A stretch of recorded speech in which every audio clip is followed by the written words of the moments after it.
Hi, I'm Hannah Streaming. Some of you might have met me at school with my mom. And today I am going to share one of my favorite books from when I was a kid. It's called Hogula, Dread Pig of Night by Jean Gralley. He's here, he's there, everywhere. And when he finds you, snort, snort, snort, snort, snort, he'll snort you into a deep, piggy, snoozy snooze. He's Hogula, Dread Pig of Night. Hogula lived in a castle on grimy Pork Chop Hill. His companions were two faithful servants, Chad, and Eageretta, pleasure, I'm sure, and several 100,000 bats. Dance, my pretties, ha ha! The castle was packed with mud and swill and old garbagey things, just the way Hogula liked it. Lovely. Things were high on the hog on grimy Pork Chop Hill. But life was not complete. Hogula had no friends to talk with, no friends to play with, except for his bats, no friends to hang with, no friends at all. Sigh. Hogula very much wanted to make a friend, but how? Master, may I suggest a mall? A mall? What's a mall? It's a big cheery place full of people, and it's open after hours too. Perfect. There's a good one in town called The Prince's. The Prince's Mall? Splendid, Eageretta. I shall attend.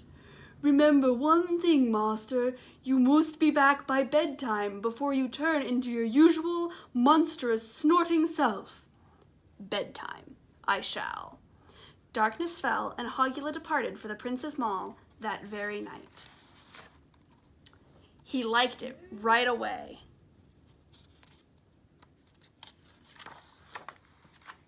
People liked him too. They liked his costume. They loved his fangs. And when he hung from the second-level balcony, they dropped their bags and cheered. And all those necks, oh my! It was nearly bedtime, and Hogula's snorty snout itched to sink into them. He triple-flipped perfectly to the third-level balcony. Applause exploded below him. No one noticed how tightly Hogula had to smile to keep from bursting into a snorty fit and snorting every neck in sight. No one, except one shadowy figure who saw and understood. Bing, bang, bong, boing. The clock struck quarter to bedtime. The shoppers yawned and streamed out the double doors. In no time at all, Hogula was alone. He blinked. He couldn't believe it. He'd shown off for an entire evening and hadn't made a single, solitary friend. Well then, his face burned pinker, his tail curled tighter. No more Mr. Nice Hog, no more trying to make friends. Making friends was too hard.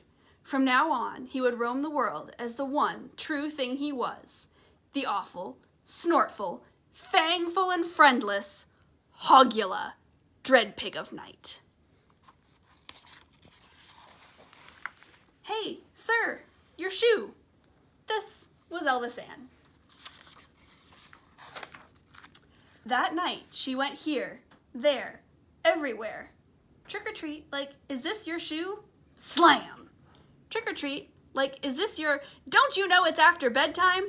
Slam! Finally, she came to grimy Pork Chop Hill. Oh. It was him. I think this is, like, your shoe?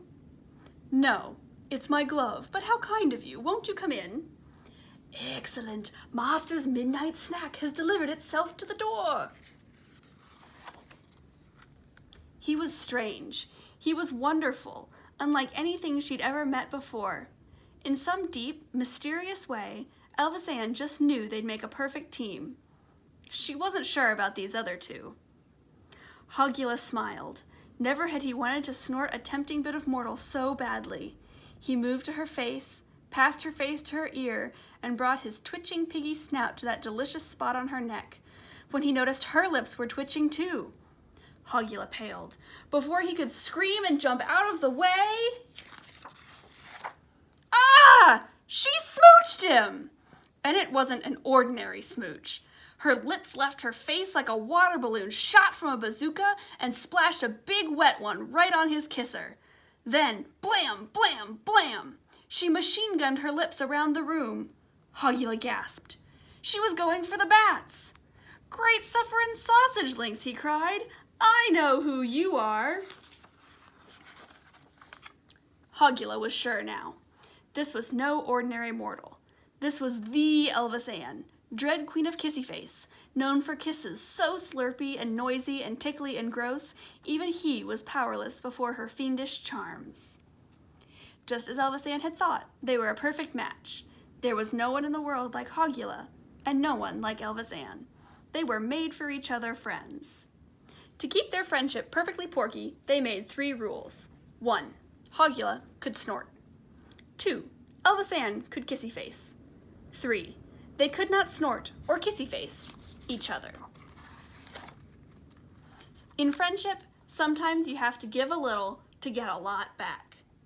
To this very night, Hogula and Elvis Ann roam neighborhoods together, looking for those up past their bedtimes, deciding who to kissy face and who to snort and send into a deep, snoring, piggy snoozy snooze.